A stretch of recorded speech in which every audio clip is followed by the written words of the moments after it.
regardless of the religion, regardless of the ethnicity. It's very unfortunate that we have to suspend temporarily the operations in Baringo, but this is occasioned by the fact that there were disruptions in our operations as Kenya Red Cross. When you say temporarily, when are we going to see you get back? Do you have like a timeline? Or until when security is restored? We have no timeline. I think there are negotiations between the Kenya Red Cross and the leaders on the ground. On once we get the guarantee on the security of the Kenya Red Cross personnel, Kenya Red Cross volunteers and Kenya Red Cross property, then we should be able to go back to field as early as today. So when do we draw the line between the humanitarian situation down in Pokot? Hundreds of people have been displaced. Some have lost their lives. Children are sleeping out in the cold.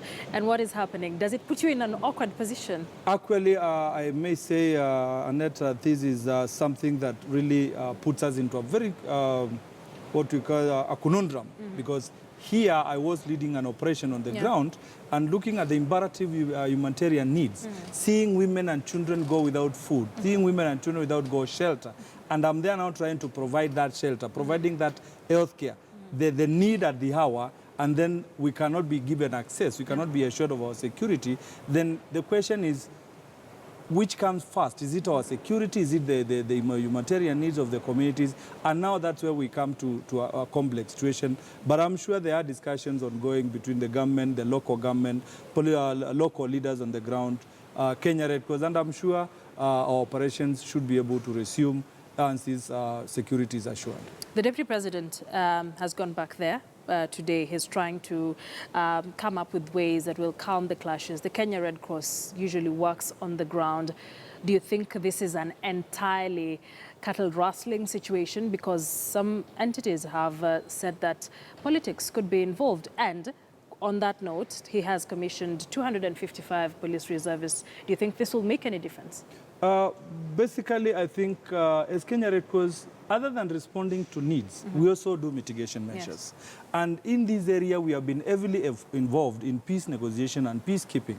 3-5 years ago, we made a very huge investment in terms of an agricultural investment that saw 250 acres and been given to Marakwets and 250 acres for Pokots to be able to do this kind of farming because the conflict was between the two communities was because of pasture and related issues. But of late, we have seen us as Kenya Red Cross go into peace negotiation. Tomorrow there is a big peace meeting between the Pokots and Marakwet somewhere in Tot, and Kenya Red Cross has been a key player into this. On this last Saturday, there was a peace negotiation between the Ishamus and the professionals in Nairobi went down to talk to the Morans, talk to the Libons, to really to cease fire and to understand why are people coming arms for their community. So as Kenya Red Cross, we have been part and parcel of the peace process negotiation, and not only in Baringo, we have done it in Tana River, we have done it in Mandera, we have done it in Moyole, and some of these peace deals are still in place to date. Thank you very much for speaking to us. Kioko Kilo is the Disaster Operations Manager at the Kenya Red Cross Society, and definitely